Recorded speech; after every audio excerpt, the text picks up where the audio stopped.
দেখো madam chance, তোমাদের সামনে যদি এই ধরনের প্রশ্ন চলে আসে তুমি কিভাবে আনসার করবে দেখে নাও। আজকের পর থেকে কিন্তু ভুল করা চলবে না। দেখো ম্যাডাম চান্স, প্রশ্নটা আছে Gita as well as some of our friends have fallen in love with a hunky fellow who is the eldest son of an IAS officer. ওদের বলছে নোয়েল।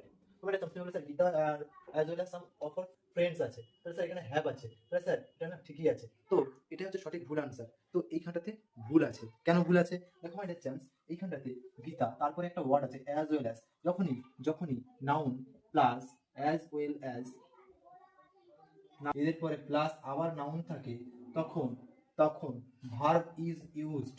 তখন এদের পরে যে ভার্বটা হবে, verb is used according to the first noun, অথবা এটা হচ্ছে আমাদের মেন সাবজেক্ট হবে, এবং এর রেসপেক্টে কি ইউজ হবে, ভার্ব ইউজ হবে। তাহলে তোমরা এবার বুঝেই গিয়েছো অ্যাজ ওয়েল অ্যাজ আছে, এবং তারপর যাই থাক না কেন আমাদের ফার্স্ট নাউনের রেসপেক্টে আমাদের ভার্ব বসানো উচিত।